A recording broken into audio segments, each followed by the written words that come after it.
Hi, and welcome back to You Handled That Perfectly. I'm Kelly. And I'm Carly. We're lifelong best friends, moms, and entrepreneurs here to talk about the messy, beautiful, and sometimes chaotic journey that's balancing business, motherhood, and life. Let's get into it.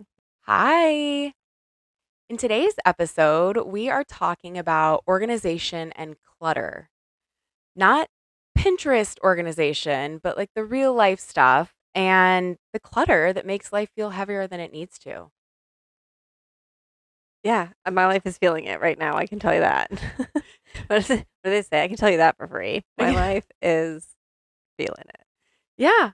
And honestly, if you've ever felt mentally behind, scattered, disorganized, this episode is for you. So it's for us. It is. Yeah. So here you go. We're doing this for us, actually. And when we were planning this episode, we wanted to really differentiate between physical organization and clutter and digital clutter that needs to be organized. So today we are going to focus specifically on the physical. That felt overwhelming enough. It did. As I was looking through all of the notes and everything we had, I just thought, oh my gosh, this is so much information. I feel like it would be better if we did digital separate. Yeah. So later on, probably in this season, later on, we'll dive into that. I know that for me, that's something I like to begin and close my year out doing. So maybe that might be a way for us to kind of close out the season. Who knows? That's a great idea. Yeah. Thank you. Yeah, you're welcome. You're full of good ideas, Kelly. Yeah, I should do that. For me, digital clutter, I don't like to see the red dot. And so I'll Yeah. just go in and clear all the notifications, or I have so many apps where I don't accept Yeah. notifications Fair. because I don't like the red dot. So I'm that person. Whereas there's other people who have like thousands of emails and just let that red dot sit. I don't get it. I don't That get it is either. not me. Okay. So diving in to organization, let's talk about it and let's talk about why we struggle. Because it's Organization. hard. Yeah. And just to be clear, organization does not mean perfection. And like I said, it's not Pinterest. It's not having all those bins that everything goes into. It's basically what's going to make you breathe easier when it comes to storing and finding your stuff. You know, Ugh. the systems break when life gets busy. So it's basically whatever is going to help you in that busyness. Yeah, we have the bins. We have the clear bins. I even have in some rooms labeled them with what's Yeah. inside. But the problem with that is that then when you go to reorganize or switch them out, they already have the label. And Yeah. then what if your kid doesn't want those toys anymore and now it says blocks and you don't own any blocks? Yeah. It's like, what is better? So actually what I did was I bought um, those plastic photo sleeves. That's a good idea. And then you can kind of just put a thing in there. You can glue it to the front of the bin and then put in like a picture or the label or whatever it is into those because then you can switch them out. So there's an idea. That's a much better idea. I haven't actually attached any to bins yet. You know, it's the thought that counts in a lot of situations, Not not in organization, not there, it but doesn't.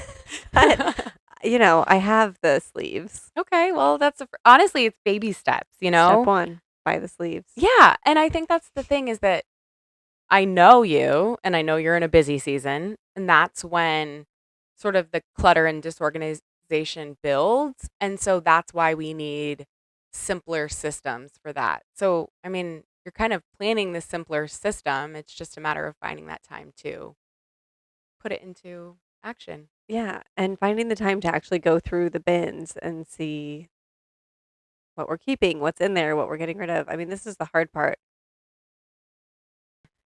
So then it was, okay, so that means that now I have to find time to go through and get rid of things before she can even come in. Yeah. It's just kind of snowballed. And so if you're listening, I haven't ghosted you. I just am paralyzed with decision making. No, I get it. I mean, like we said, it's generally in a busy season that you get the most clutter. So you don't necessarily have the time to take the action in that same season. So for Right. you, it might, okay, things slow down. And then that's when you're able to go through it so that next time when this happens, you already have a better system in place. Yeah, here's hoping. Yeah. I feel like I say that in every episode too. Here's hoping. Well, and I feel like for Goals.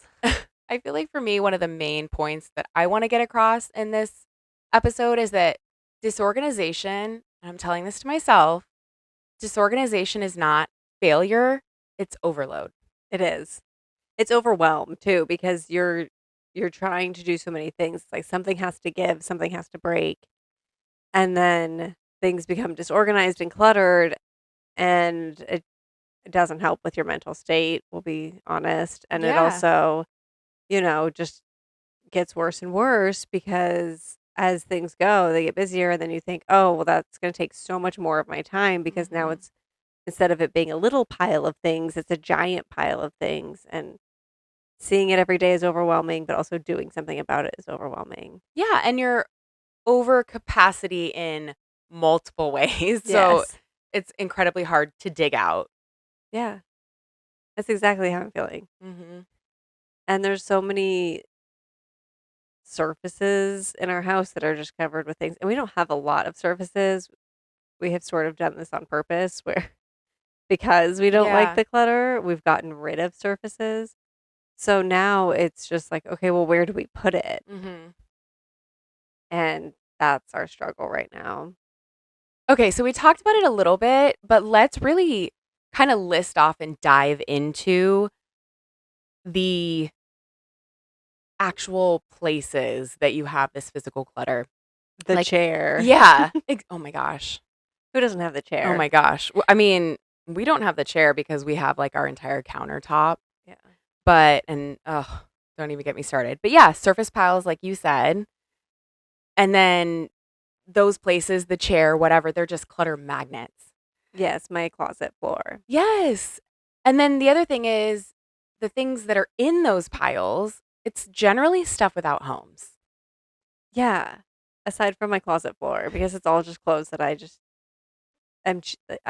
put. Yeah. They're clean, they're stacked, they're folded, Oh, that's so nice. but they're just like on my closet floor, not put away. My closet just has a bunch of bins of stuff that needs to be put away. Like it's really Oh, bad. the bin method. The bin, yeah. Do you do the 3 bin method where it's like hang up, dirty, donate? Oh, I mean, this isn't even clothes. Like my Oh. clothes are all hung up.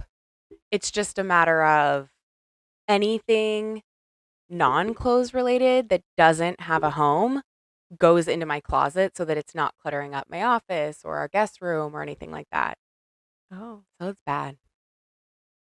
Well, sounds like you have a big closet, which is a good thing. That's going to be my call to action from this Oh. is to take steps on that, and then maybe we'll kind of have like a follow-up episode of, we're going to provide some ways that you all and we all can overcome this overload from clutter and disorganization, but maybe we'll have a follow-up on how did it go, you Yeah, know? good idea. Maybe we'll check in our digital organization episode how our physical Yes. organization is going. Love it.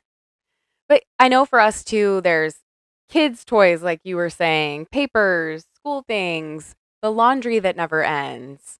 We got through the holidays. It's like, okay, we have all of the now we know. Now we know what they're getting, right? Yeah. But then I know it's your son's Yep. birthday. Oh, and then it's Valentine's Day. Yeah. And then it's my daughter's birthday. And then it's Easter. And all of those come with things. Yes. So, well, for Valentine's Day, I always just give my kids each a sweatshirt. Oh, that's nice. That's what they get. Yeah. That says something Valentine's-y on it. Yeah.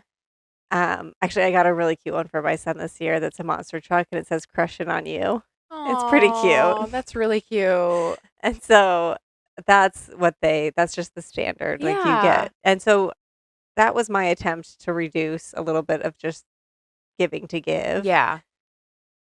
So and we're skipping Valentine's Day this Yeah. year, We'll be but traveling. we'll be traveling, but they get the sweatshirt still. So we do that, but I know with the other things, I mean, Easter baskets, kids' birthdays, so many things come and you just and accumulate things before you even have time. We still haven't even fully gone through the kids' Christmas gifts.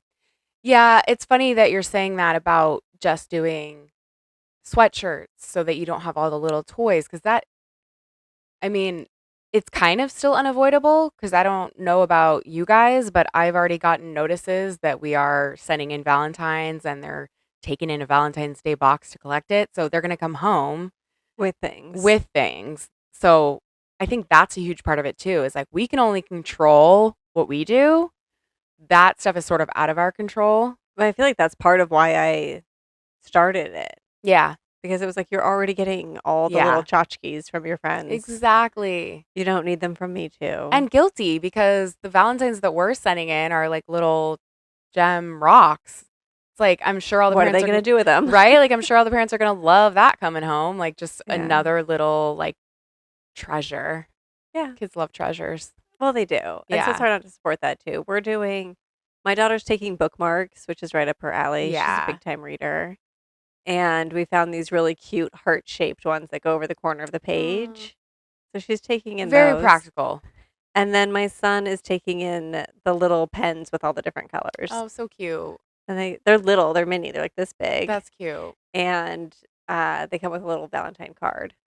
I actually this year decided to make it consumable for the most part. Nice. And while generally that means more sugar, you know me, and I love my dye-free candy and all that kind of stuff. But the reason that I did this is because we're actually going on a road trip the day Ooh. after.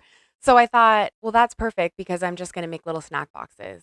Did you see they had these little ones? I don't think they're snack boxes. Actually think they were vanity organizer things, but they were heart shaped and they had different compartments at Oh, Target. And then they had, cute. yeah, I thought about it because I was like, ooh, maybe I'll get these for my kids and put snacks in them. Then I was That's like, really no, I'm not cute. going to do it. I know. We already have so many that I'm just going to go with what we have. My You hear that, favorite, husband? my favorite snack containers actually are pencil boxes. Oh, yeah. I So love then I put all that. the snacks in there. They pack easy. Yeah. If I forget one somewhere, it's not a huge deal.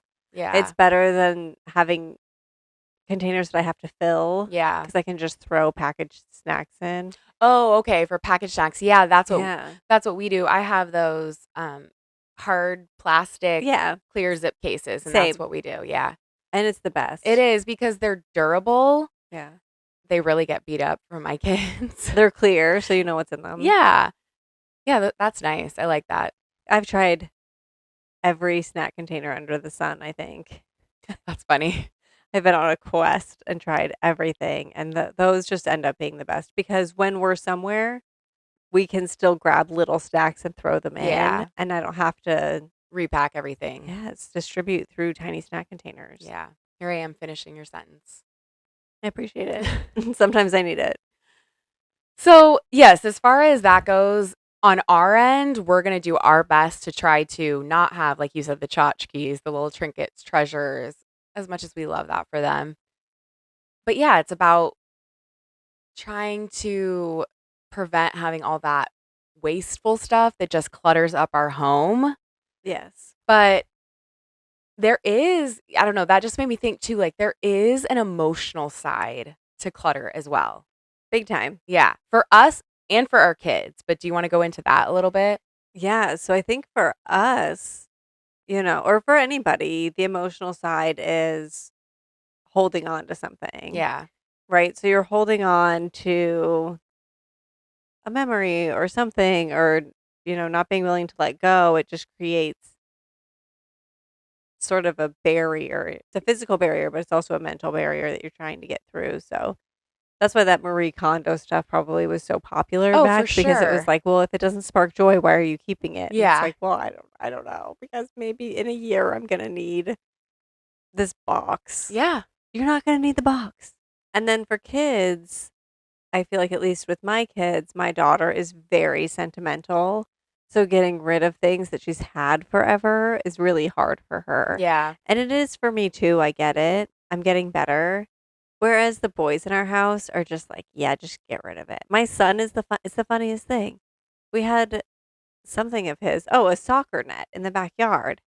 and it's kind of falling apart. I was like, "Oh, what do you wanna do?" And he goes, "Oh, we can just donate it." "We can donate it?" Like, you're 4 years old. He's telling me to donate, like, everything Aw. right now. The boys are just willing to donate anything, and the girls are holding on to stuff. Well, it's funny that you say that because I started thinking about my family. In my family, we all have a tendency to hold on to stuff, but yet different things. So, So you my have to keep everything, well, is what you're it's saying. almost like everything becomes like a discussion when it Mhm. shouldn't have to be, but the kids wanna keep different things than my husband and I wanna keep, and, I'll easily wanna let go of something, and he's like, "Oh, well, and then things that are really important to me, he's already donated in his mind, and it's just a funny thing. It's so we're just not all on the same page, and that becomes sort of an emotional barrier, Yeah. and then it becomes more to do because you have to have a discussion, it Mhm. adds to that sort of, like, mental load piece of it. Yeah, absolutely. I think mental load is a huge part of organization Yeah. too, which we'll get into. I think another side of the clutter is, and you mentioned this earlier today before we started recording, was, well, I don't want to have people over and them see all my stuff. Yes. And it's so hard because it's like, well, what if they come in and judge me? What if they come in and see all this stuff and think, oh my gosh, I can't believe this person lives like this. Yeah. And so that's a big part of it too. It's like the emotional side of feeling like you're inadequate because of a mess. I think about this a lot of times with weight. I was guilty of this in the past. "Oh, well, I'll do that once I'm at my goal weight," or "I'll wear that once I'm at my goal weight," and you just keep putting stuff off, and it feels the same. The clutter weighs you down just like that extra weight, and you kind of, like, put off living your life until you take care of it. Wow, that's really deep. Thank you. And then as you were saying that, the what popped into my head was clothes should fit you, you shouldn't have to fit them. I know we always tell our girls that, and it's so important. And so your home should fit you, you shouldn't have to fit it Yeah. as well. I mean, it's really weird. I didn't expect this to be kind of such an emotional episode, but it really is because there's just so many different aspects of organization and clutter and stuff and the mental behind feeling like you have too much stuff, but why did we buy all this stuff and is it wasteful to get rid of it? You say this to Yes. me, the moment you buy it, that money is gone. Like, Yes. don't think about how much it was. It's already spent, it's already gone. Like, you've already offloaded that or Yeah. whatever. So holding on to something because it was expensive, is that really helping your mental state? This is something my husband and I have talked about so many times. And of course, too, you got to think there is the opportunity sometimes to sell things and recapture that, to donate. I mean, honestly, Yeah. just to realize that you're helping someone else with something is great. And then the financial aspect of a write off or whatever it is. But yeah, I feel like because it is so emotional, you have to take the financial out of it. Yeah. Because, yeah, that's a sunk cost. Like it's gone. Yeah. But and then money brings in a whole 'nother realm of financial Yep. emotion. Absolutely. And Yeah. so then it's like, okay, well, we spent money on this. And then your relationship with money comes into play, Hmm. as well as your relationship with stuff, as well as the clutter and overwhelm and mental load of who's in charge of the stuff. And it is an emotional topic. Yeah, it spirals, it snowballs, it's just really overwhelming. Yeah. I wanna just be whelmed. Well, we want precedented times. Seriously. There's also a guilt that can come in with it outside of the financial guilt, but okay, I have all these things in here that I haven't taken care of. And then here comes this guilt of, well, when are you going to take care of it? What's going to happen? Why is that stack there? What are we doing? And who has time to do it? And for me, I know that this always goes back to priority. Mhm. I know that I have to be willing to maybe let go a little bit of the stack by the fireplace of toys because it means that I can cook dinner tonight, or I can be with my kids tonight while my husband cooks dinner, whatever balance we worked out, I am choosing where I'm spending my time. And unfortunately, sometimes it's not with the clutter. And so then you have to let go of of that guilt around the clutter. You just touched on this, but it adds a whole nother layer when you bring another person into that too. Yeah. And this is a really personal episode for me because, like I said, with my closet, I do feel like I have a lot on my to do list as far as organization goes. And then you add in the fact that my husband is affected by this as well. Our son was in our bathroom getting ready for bed, and I saw my husband walk into the closet and just like stare at my side of the closet. And I get so anxious. I feel so judged. I feel so guilty that I haven't taken care of it. And then I start to feel all the other emotions of I'm not taking care of this because I'm doing stuff for our family. And then there's so many emotions going on in me. And then I sort of snap at him, and all he's done is like walked in the closet and looked at The our closet. closet. Like I don't even know what's going on in his brain. Yeah. So yeah, it's overwhelming. And then again, like it just adds to that mental load of, okay, well, I have work stuff to do. I have to prioritize making dinner for the family. When do I get to take care of what's going to make me breathe easier? Well, not only that, but sometimes at the end of the day, because I've had to make so many decisions, I've had so many things thrown at me, and my job is I receive a lot of requests. So then when the kids get home and are also requesting things, and things we bring up things about who's going to organize or when are we going to clean the table or whatever it Yeah. is, then it's like, okay, I've gotten requests for literally 10 hours today. Yeah. I am requested out. Yeah. I have request fatigue. And Fair. a lot of times it's, my kids go to bed by 8 and then it's still early-ish, but I'm exhausted. Yeah. And so I just want to sit on the couch and do nothing for a little bit and reclaim my mental stability.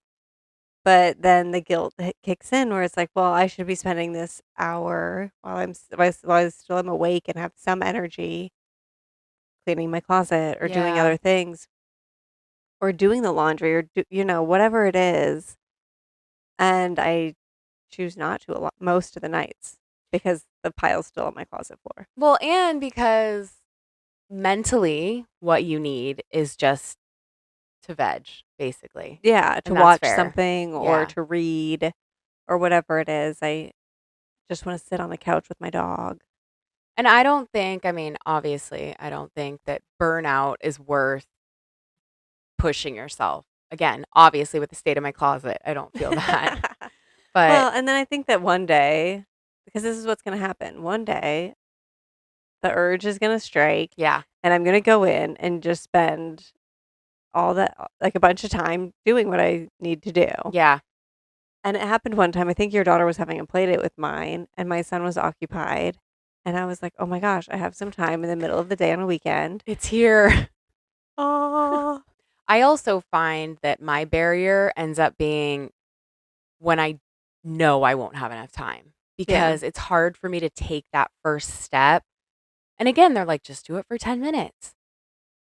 But I think 10 minutes isn't going to do anything besides stress me out. Besides create a bigger mess. Exactly. And actually, the organizer that I spoke with said that she does take things in smaller portions because she doesn't want to leave a mess that she has, that will sit for however long until she comes back. Yeah. So I liked that. That's its own system, which is amazing. Yeah. Because I feel like that is an art. That's what I have trouble with is when I go in to clean out my closet, how do I just do a little bit that I can actually finish? Right. Instead, I ended up taking everything out of my closet Yeah. and starting from scratch and rebuilding the whole thing. Yeah. Okay. So let's talk about solutions, support and solutions. We're going to give you some tips. We're going to give you some perfectly good advice here coming up. But I want to start with shifting your mindset. Of course you do. I know we talk about it a lot, But I feel like that's the first thing you kind of need to wrap your mind around is getting right in your headspace. Always. Always. I mean, this doesn't just apply to clutter. Yeah. Getting right in your headspace is always step one. Yeah. And if you're not in the right mindset, then you're not, you're just going to be fighting your energy. Yeah, it's not going to work out as well as you want it to. Yeah. Kind of like you said, you will get that urge or you'll get that like perfect moment to organize. I mean, of course, I know we still need to proceed with life without the perfect moment, perfect opportunity. But a lot of times you just got to lean into when you get that perfect setup. Yeah. I mean, when you're in sync with your Yes. mind and body, that's when things are going to flow. We've talked about it in a previous episode where we talk about the times that other people in the household want to do things and you're like, Yeah. that's not where I'm at right now. Yeah. Like, the times when you want to organize, maybe that's not where you're at right now, but you'll get there. Yeah, exactly. So leaning into it when it's right for you, but that starts with shifting your mindset. And I said it before, but realizing that organization is support, a support system. It's supposed to help and it's not about perfection and it's not about doing things the right way. It's about what works for you and your family. One of the things I was saying that I have trouble with is one of the solutions and one of the things I've got to wrap my mind around, and that's starting small. Baby steps. That's the only way it's going to be sustainable. This is what I've been thinking about for my playroom. If I just go through, because we only have at most, we have little bins on our shelves, like, this big, just little Mhm. bins, and at most 6 of them on a shelf. So it's like, why couldn't I just take some time to go through one shelf at a time Or one bin at a time. or one Like bin at a start really time? small. Yeah, or do twos, 2, 2, Yeah. 2. Something, with the kids, say, "Okay, well, you guys have not opened this bin in a year. Yeah. Can I get rid of everything in it?" I know. Isn't it crazy to think like all the stuff I'm surviving without in my closet, I could pretty much just put it in a donate bin and be good. But You would never just know. in case, I Just know. in case. It's like when you move out and your parents bring you the bins of stuff Yeah. that where it was in their storage. You're like, "I haven't looked at this in 25 years, but Yeah. let me go through it with a Yeah. fine-tooth comb to make sure there's nothing in Just here." in case my favorite trinket from childhood is in here, I can't. Could never let that go. Right? It's so funny when my mom would tell me she has stuff, I'd be like, "That's okay, you can just throw it away." Yeah. Yeah. Even now, my mom was getting rid of a bunch of her Christmas stuff, and she sent me and my sister-in-law a picture and said, "Do you guys want any of this?" And my sister-in-law did, and she loves nutcrackers, so she took a few of those things, and I just wrote back, "Nope, please never bring me anything." Yeah. That's so funny. It must have been in the air because my mom was doing the same thing. And Oh, so my husband and I were like, well, we like it, but we don't have any room for it. yeah. My mom always says, "Mi piace no voglio," like, "I like it, I don't want it," Ooh, I which is like an that. Italian phrase. So, but that she kind of finagled through, I like it. but "Mi piace no voglio," "I like it, I don't want it." Hmm. And so it's a nice way of saying no, but Yeah. I'm all about using what you have too. Yeah. Like not saving things for a special occasion, or Yeah. I feel like a lot of people would be like, "Oh no, don't play with that. It might break. Yeah. It's fragile." And I'm just like, "Why? Let's just play with it." No, it's so funny that you say that too, because I had been hearing a lot about 2026. Don't save your special occasion clothes. Like you are the special occasion. And so Yeah. I think that needs to be the theme. Like, don't save these things to use in the perfect moment or at the perfect time. Like, if it's in your house and you're going to keep it, use it. I know, because and this takes me back to something that is emotional for me as well, is that I was burglarized Yeah. when I was living in San Francisco, and they took everything. Yeah. And there were things that I was saving for a special occasion or for, the right moment or whatever it was, I was saving it. Jewelry or perfume or nice things. And then here comes somebody and just takes it all from me. It's like, well, I never got to enjoy it. Yeah. And it really shifted my mindset because it was like, okay, well, now I'm going to enjoy my things. Yeah. Nothing, I'm not saving things for a special occasion. We're using things. I didn't even think of that kind of mindset either, because when you were telling that story, it got me thinking about, and I think we've talked about this, but and I know this is pretty common, especially for millennials, but we were a generation that sort of like saved our stickers for the perfect time, or like I remember buying a stamp set in Seaport Village and I never opened it. And I remember as an adult, it was still sealed. And I was just like, why did I never use this? Yeah. There was never the right time. And then Nothing good to stamp, I I guess. know. Well, and it was like, it was clearly a stamp set for teachers that I bought when I was like It's like, good 7. job, A plus. It was literally good Mm, job and some stars and stuff. Yeah. But I think that's why I bought it because of the stars. of course. And it was like, it was gold and silver. Oh, well, my Metallics, come gosh. on. Do you still have it? I don't think so. Oh, I know. I never used it. So it makes you think about that. And how weird is that I'm 41 years old and I still think about that. So that's 35 years of thinking about that basically, or however, math is hard. Um, 34. and it's true. It's like, why don't we use these things? I And then, know. and in our society today, we're so trained, like, okay, well, we can just buy a new whatever instead of using what we have. So, like a special occasion thing, it's like, well, I'll just buy a new dress instead of wearing a dress I already have. It's like, why do I do that? Why am I Yeah. not re-wearing my clothes? Yeah, why are we keeping them if we're not going to like that's something to look at too with our closets. It's like, do we need to buy something or can we rewear it, or if we're not going to rewear it, We're never gonna re-wear it. yeah. I know. Bless it and block it. No, I think just recognizing that, Yeah. and then maybe thinking about other solutions like Rent the Runway or somewhere where you can Yes. rent something and not have to keep it. You can just borrow it, return it, or maybe you have friends who are a similar size that you can do a closet exchange or a clothing swap. I've been seeing a lot of clothing swaps lately Yeah, me online. too. I mean, I love that, a much more sustainable way of living. I mean, you know that I love doing that with my kids' clothes because my kids are so hard on their clothes. Literally, I buy my daughter a new pair of pants and the next day it has grass stains on it. And she's like, "It doesn't matter." And I'm like, it's not the point. Like It was new. yeah. So I love getting secondhand kids' clothes. First of all, because I think you find cuter styles.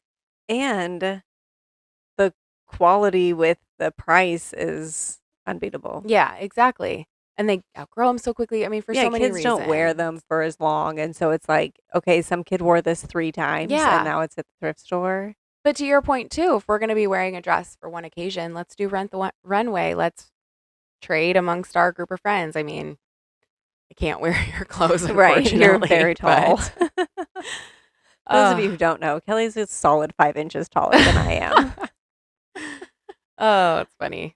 But still, I mean, that's not to say we don't have friends we can share with, Right, and right. maybe there's something that you can repurpose in your Yes. closet or put a different jacket on with it, Yeah. or like I was going to my cousin's wedding and it was a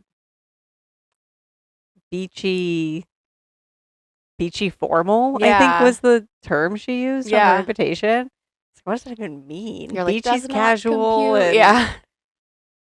so I had a dress that I had gotten when we were on vacation one time that the top doesn't fit me, and I was always gonna like cut the top off and, whatever. It Mhm. was like I had grand plans for this Yeah. dress that, of course, didn't happen and just went into my closet. And now it's folded on the floor of my closet, in case you're curious.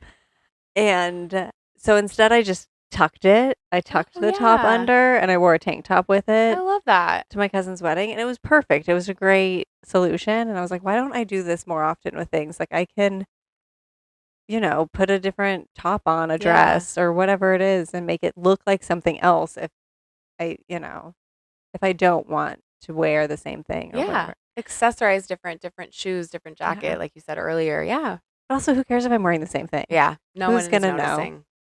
Everyone's preoccupied with themselves. Yeah. Nobody cares what I'm wearing. So anyway, that's one solution is just to repurpose what you have. Yeah. Don't buy new things. You don't have to maybe try, for a certain amount of time, not buying anything new and just repurposing what you have. Yes.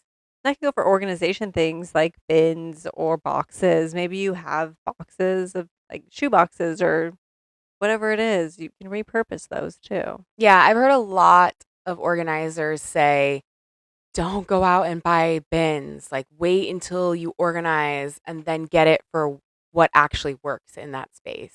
Yeah. And I mean, that's one of the things too, function over aesthetic. I think that's something that with social media, you see pretty things and it looks nice, but if it's not functional, it's Yeah. not pretty. Yeah. Like, it's not, your clutter on the counter with your pretty bins in the cabinet. Like, okay, that's great Right. for your cabinet.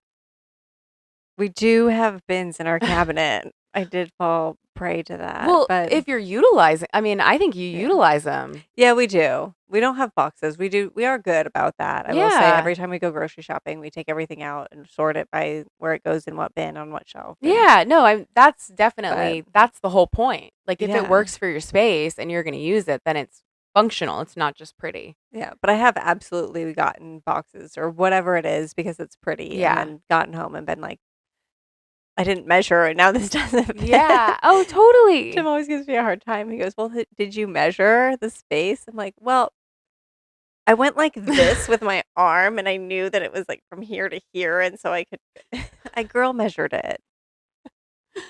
I did this. Oh I my knew the space was gosh. this big." That's really funny. I always do like the walking one foot right in front of the other to see how long something is, See? but I tend to then like forget how many how many of Was my it feet it 10 or was. 12? Yeah. I'm like, this will work. Sure. Just to kind of summarize, organization should create relief in your life. It should allow you to breathe easier. It should not cause you more stress. Yeah, I agree. It's supposed to be an easy system that you can sustain in the busy times. That's the hardest part Yes. is, we have created systems, but sustaining them is so hard. Yeah. And I mean, that doesn't mean that it's the wrong system if every year you have to refresh it. Like, that's just life. I think about how many iterations our house organization has gone through as my kids have grown. We've talked about that before. I mean, we have changed our playroom to upstairs to downstairs to the loft. Like, there's just life is not stagnant. You're always going to be changing things. Yeah, that's a good way to think about it. We have too. We've moved different things into different rooms. And then, my office is also our guest bedroom. So we have a Murphy bed. So then Yeah. every time my mother in law comes, I move my office out and we set it up as a bedroom. And then she Yeah. leaves. But I kind of like it because she comes about every 6 months. And it means that about every 6 months, I have to reorganize Yeah. everything and go through things and make decisions. And so it does force me to keep everything organized between that room, which is That's nice. nice. Yeah. It's a nice reset. It's a forced reset, and I Yeah. like it. Yeah, for sure. So, we talked about shifting your mindset as a solution, but let's talk about like the actual physical solutions. Yeah. Practical tips. Oh, here they are. So, I think that starting small, right? We said that a few times. So, start with one shelf, one Mhm. bin, whatever it is. And then also, everything should have a home. Yes. So if you know where the home is, it makes it easier to keep going and keep sustaining those organization things. If you find yourself in a place where not everything has a home, then it's time to go back through things that are maybe stuck in a bin, stuck on a shelf, stuck in the back of a closet, and clear space for the things that you actually want to have a home. That's where I get stuck because I have a lot of things without homes that I feel, and I'm going to say I feel like because they might not be things I need to keep, but I feel like I need to keep, Mhm. but I don't have a place for it. So that's definitely my struggle. I think that this happens a lot with hanging pictures. Ooh. Are you saying that because I have things over there I haven't hung? Oh, no, I'm not. I'm saying it because I'm thinking about my daughter's room. I'm just thinking about rooms in our house. We have picture frames, just like you do here, Kelly. We have picture frames that are tucked behind a cabinet or are in the garage or or just leaning up against the wall that we haven't put up yet. And it's like, okay, well now that's clutter. And is it because we're worried we're not gonna like where we hang it? Is it because that's a commitment Yeah. to hanging something? is it, what's the rationale behind all of these things not having a home? Yeah, what's the barrier? Yeah, what's stopping you from hanging something? Yeah. Again, I go back to my son because he's so funny. So I was gonna get rid of an old calendar and he wanted me to hang it in his room instead so he could go through Aw. and mark the days. And so I walked in and I said, "Oh, where do you want it?" I kind of looked around a little bit and he goes, "I want it right here. Can you hang it right here, right now?" Oh my I was like, gosh. "Whoa." The decisiveness. Yeah. And so I did. Yeah. I was like, "Okay, yeah, we can hang it there. That's fine." But it's just such an it was so amazing to just have somebody be like, "We're gonna put it right here, right now." That's what I was gonna say. I feel like on your end, you're like, fine, I will take the time it takes to do that because you told me what to do. I don't have to think about it. Like, Yeah. that's how I feel too. That's how I feel with dinner too. Yes. If you're gonna suggest something, I'm gonna go there Yeah. because you thought of it and I don't have to. Yeah. I have been having that real hard time lately. Like, so by choosing to get married and have kids, I decided or I was forced into making food decisions for everyone for the rest of my life. And then when I make them, people don't agree with them. It's a really hard thing. So, It's a terrible cycle. yeah, and so that's kind of how it feels around your house all the time when you're the one making the decision about where everything should go and how it should be organized on behalf of everyone else. And I feel a little added pressure. I am not an interior designer for the record, but being a designer, I feel a little added pressure because it's like, "Oh, well, you should know aesthetically how this should go." Right, I get that. And then the pressure of when people come into my home, I feel like it should be aesthetically pleasing. Mhm. It's like, "Well, you're Like, creative." yeah, Yeah. you know how to design things. I'm like, a home is different, Oh, for sure. but everything should have a home, Yeah. and you should feel at home in your home. Oh, I like that. Then we talked a little about this when I was talking about having the organizer come, but declutter before organizing. Yes. So get rid of everything that you don't want anymore, and then assess what you have so you know how to organize it and where everything can go. Yeah. I remember watching I'm trying to think which design show it was. I really liked Design on a Dime Ooh. because I think they would try to do a room for $1,000, and I always thought like, "Okay, if they can do it, I can do this," but I never did. Yeah. So I don't know if it was that show, if it was something else, but they talked about sort of like your workflow. Like when you enter your closet, do you empty your purse right away? Because if so, then you need somewhere for all that to go. Oh. Be- Yeah. so it's the same thing with your whole house. Right. I wish I had like a mud like you have a nice little like mud room area. Yeah. And I wish I had something like that for backpacks and bags. I've hung hooks in the laundry room, which is the first room we come into. Mhm. So I've hung hooks in there for bags and backpacks. We have like my son's swim bag, my daughter's backpack, those things so we can Yeah. just grab and go, which is helpful. But inevitably, something ends up on the chair. And then inevitably, I have to hear, there's nowhere to sit in here from somebody, and it might be me. Yeah. Fair. I might have to hear it from myself. But it's a hard like, okay, but I like that workflow. It's like, okay, so then what's the process? And what's the easiest way to get into your house without wreaking havoc?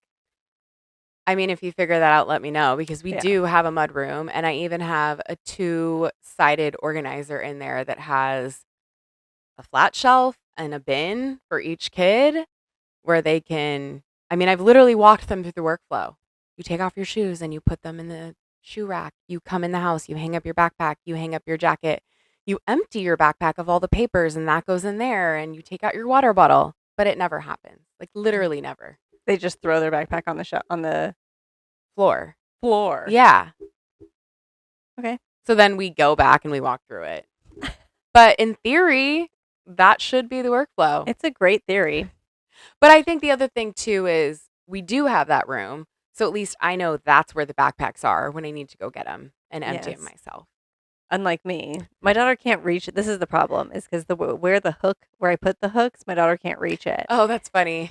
because our laundry room is pretty small. So it's just like I had to put it over the bins. So it Yeah. was like, okay, well, so she can't reach it.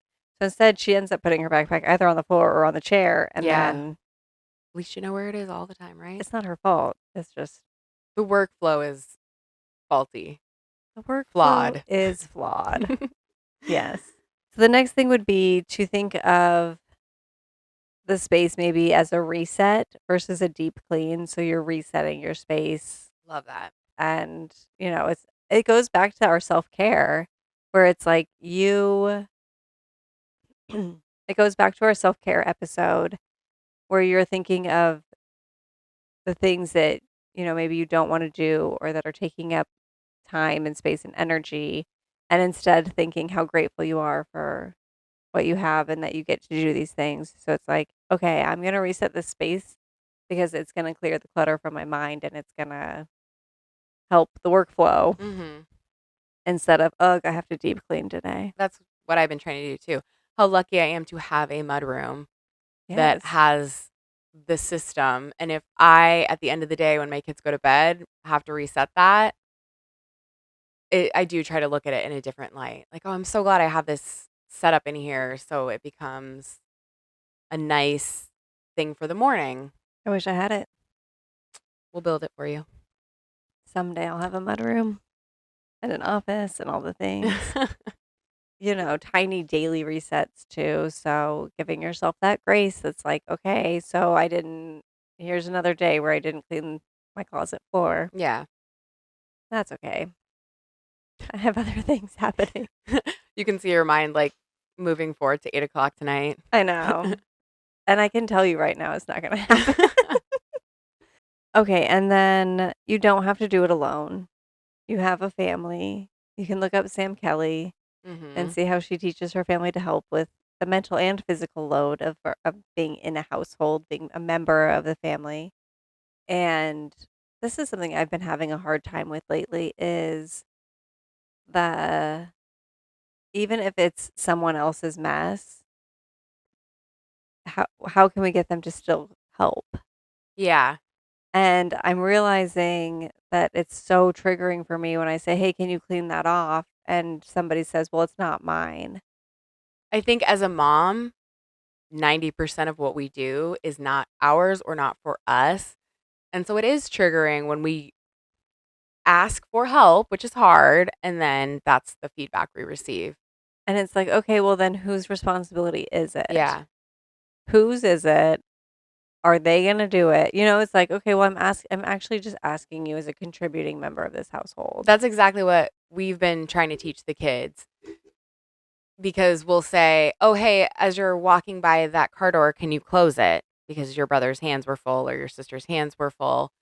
And we have been getting the pushback. And so we've been trying to let them know, hey, as a member of our family, it's okay to help someone else. You don't Yes. have to tell us that you didn't do it. Like, no one is to blame. We're just asking for your cooperation. Yeah. Yeah. It's hard. Yeah. And I get it. And I've been trying to say that too. By you not doing it, you're sending the message that it's my responsibility. Yeah. Because you not doing it means that it's for me to do. And you perpetually not doing it is just a slap in the face. Yeah. It's like all I wanted you to do was, move your brother's papers off that table. Yeah. I think that's just one of those really hard things that takes kids, obviously, especially, and primarily what we're talking about, a long time to learn Yeah. because they're being taught ownership and they need to take responsibility for their actions. And then they're being asked to do something that's someone else's responsibility in their mind. So, yeah, I think it's like the repetition of having to do that. And as a parent, that is just another thing on our plate. Yeah. It's hard when it comes from your husband too. Yeah. It's like I wouldn't only wash my clothes. Yeah. I know. I wouldn't only take my stuff upstairs. Yeah. I wouldn't only cook dinner for myself. Like Yeah. we do things for other people because in our house because we love each other and because we care about the other person and we want to help them succeed. Yeah. And maybe cleaning the table will do just that. Yeah. Absolutely. And then also then I don't have to hear about somebody else in the household complaining about the table being messy. Yeah. Yeah. It's just, it's like we're all trying to be part. of this and have it be a happy, successful family, and it can't all just fall on one person to do everything. I think it's interesting too because when you were saying that, for some reason, I was thinking about the different environments that people are in during the day, whether, it's us or our spouses or our kids. And the way people act at home, they would never act in the workplace or at school. Like everybody knows that they are required to have some level of responsibility for shared spaces there. And so it's interesting, something about the comfort of our home. Means it's okay to leave your wrappers on the floor Yeah, wherever yeah, you're leaving them. yeah, I know, it is interesting, and I think about this too, like, a lot of times if I ask my husband for something and he doesn't get to it right away, I always think if his boss asked him for something, he would get to it right away. yeah. So maybe he just needs to start seeing me as his boss. No, I'm just kidding. But, it's like, well, you would do it right away for work. Why won't you do it right away for your family? Or Yeah. so, but I'm probably guilty of it too. I mean, I'm sure we all are. I mean, don't they say like you're harsher to the ones you love? I know that my husband gets like the worst of my tone all the time. And I've said before, like, it's because I'm so comfortable with you. Because your love is unconditional. Yeah, basically. Yeah. So it is hard because you want a level of comfort at home. Yeah. But with that, Be respectful of other people's space yeah, totally. and their energy. It's like you leaving that stuff is only going to make me flustered. Yeah. It's just, being respectful of those you live with. And I've had the conversation with my daughter so many times. Like, I know it's hard to live with people Hmm. because people live differently than you. And she's going to get like a harsh reality when she goes to college, Yeah. as we all do. But it is hard to live with people and it is hard to manage your expectations of the space with their expectations of the space and find the Yeah. balance. I just keep thinking too about how, well, that wasn't on my bingo card of what I was going to Yeah. do today. But at some point, it's like you have to sync up. That's what it is. Find the system Yeah. where, okay, if you like to clean in the mornings, you do that, and that's fine. And then when I am in a space, I will do my part too. Yeah. But you don't have to do it alone, and you shouldn't do it alone. You shouldn't Agreed. have to, because then what? You're also setting a tone for what kids should expect in the future. So if your son is watching and the mom does all of the work all of the time, when he grows up and gets married, he's going to expect that of his Yeah. future wife, and that's not fair to her. Right. Or your daughter is gonna think she has to do all the things all the time, and that's not fair to her either. Yeah. You have to create a vision of what we want the future to be as well. That's so true. We're not raising kids, we're raising adults and contributing members of society. Yeah. Other people have to wanna be around them Yeah. and wanna live with them. The true measure of success. Yeah. I think it's time to let go of saying, "Okay, we're gonna have a perfectly organized, perfect house," Yeah. because it's not the reality. And when people come over, just shove all that into a closet and call it. No, I'm just No, kidding. for real. Put it in the bathtub. No. Yeah, we throw it all in the garage. No. But just, find the balance of, okay, my house is lived in. Yes. We live here. It's okay for your house to look lived in. I think it makes people feel more comfortable when they come in as well. Totally. Because then they come in and think, oh, I don't have to be perfect. Yeah. I can just be. It can be cozy and comfortable and lived in and not perfect. And maybe that is perfect. And especially for the stage of life we're in, millennial moms, you're raising kids, you are working, you are trying to have one-on-one time with your spouse. Like You're it's a holding on to lot. 1950s standards in 2025. Yeah. Yeah, it's a lot. Yeah, don't do it. 2026. Yeah. Jeez, I'm even Even a a year year, yeah. oof, year behind. Now even more so let go of those 1950s standards. Give yourself some grace, as we always say. Yeah. Well, do you want to get into some perfectly good advice? Yes. Today's perfectly good advice comes from Jackie, who is actually somebody I've been using and I've been talking about in this episode about helping me organize my house. Yes. She runs Label Me Organized. Such a cute name. I know, it's so cute.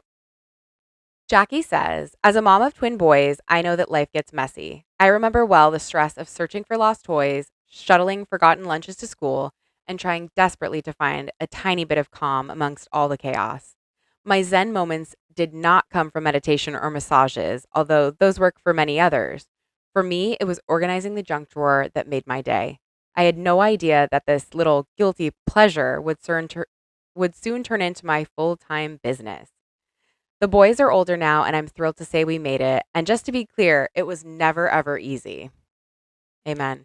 Yeah, I love that she refers to organizing something as her Zen moment. I know, and her guilty little pleasure. Yeah, it's like that's the mindset shift. Yes, and that's kind of what we talked about too. What's going to make you breathe easier? Like, what is going. Self care is not always massages, it's doing the dishes. Yeah, I love it. So, here's some advice from a certified professional organizer. Number one, remember Marie Kondo? She said to touch every single object in your home, and if it doesn't spark joy, let it go. Please do not Marie Kondo your home. Moms are busy, and if now is not the right time to decide what to do with that beautiful pasta on construction paper painting, then it's perfectly okay to put these things in a box for later when you'll have more time and energy to decide what to keep. Just make sure to label your box, even with a magic marker, so it doesn't get taken away with the trash.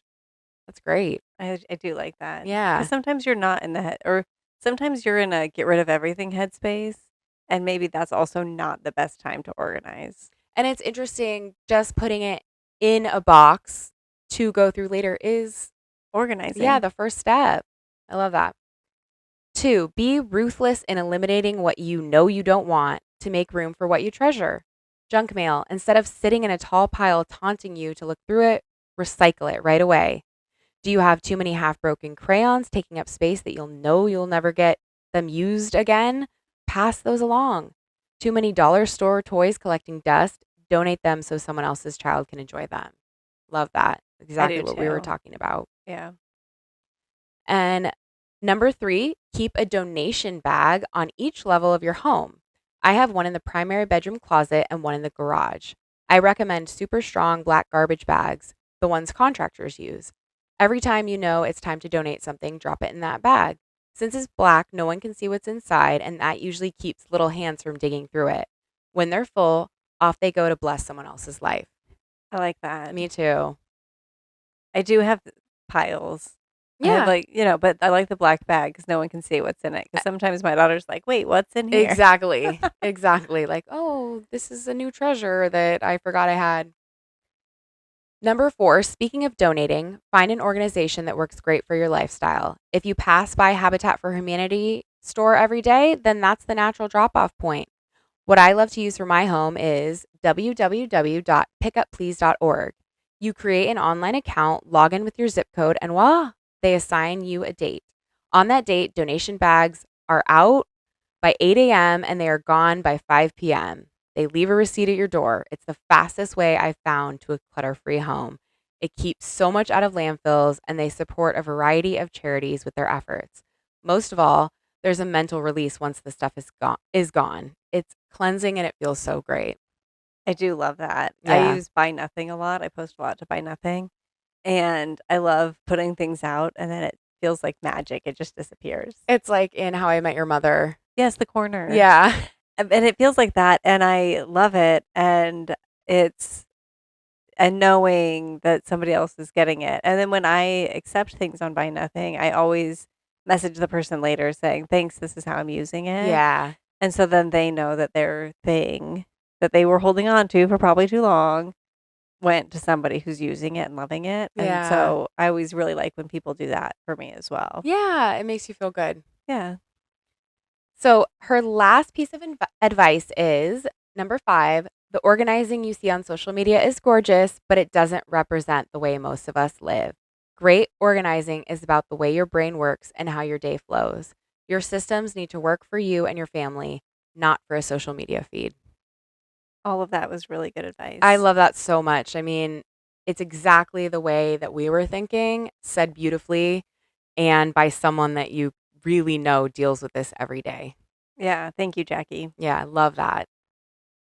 Okay. Well, We know that clutter and organization can feel overwhelming because it is both emotionally and physically overwhelming. And we hope that you guys will see this more as an opportunity to clear some space for yourself and for your home and for your family, and not as an obligation. It doesn't have to be perfect, it just has to work for you. And, you can start small. You're not failing. This is just overload, and we can get through it. And we're right in it with you. So Yeah. we are here to commiserate for sure. Yeah, and we'll start some conversations on social media because like I said, I need that accountability as well. So it'll be great to do it all together. Yeah, absolutely. Tell us what you want to be held accountable for organizing, Yes. and we'll share ours too. Awesome. So thanks. So, do you have a win for this week? I have a win. Yeah. It's a sort of a double personal and business win.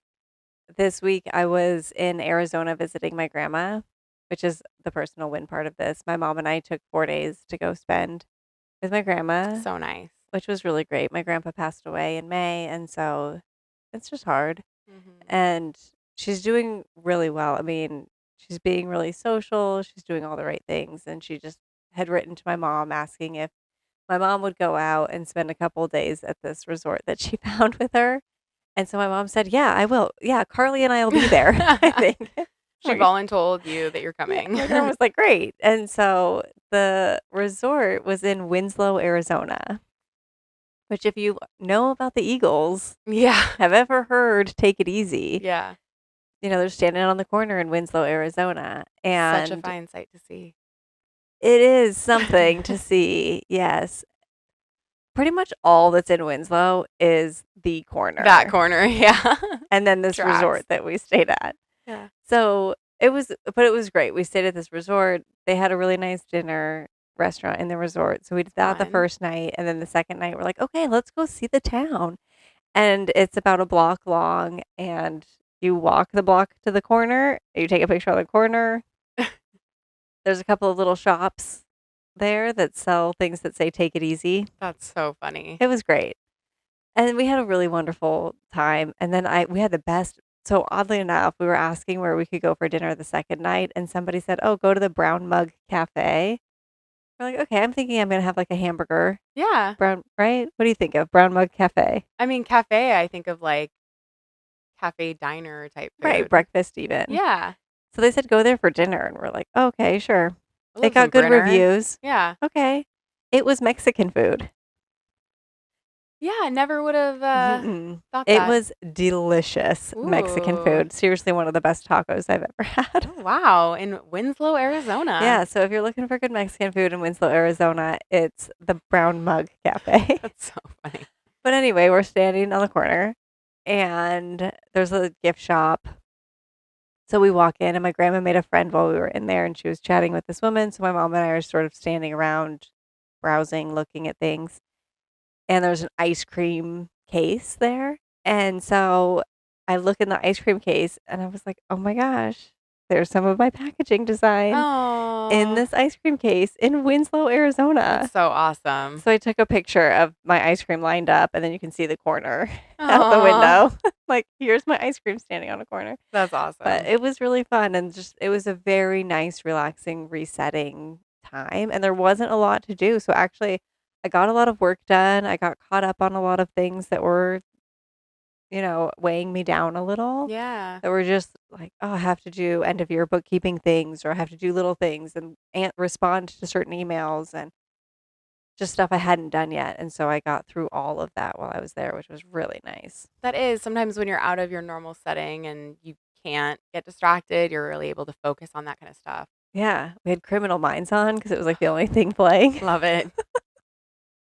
So we watched Criminal Minds. We hung out. It was a lot of quality time with my mom and grandma. It Oh, was it's so fun. overall great. And then just to see, I had never seen this ice cream design in the wild. Yeah.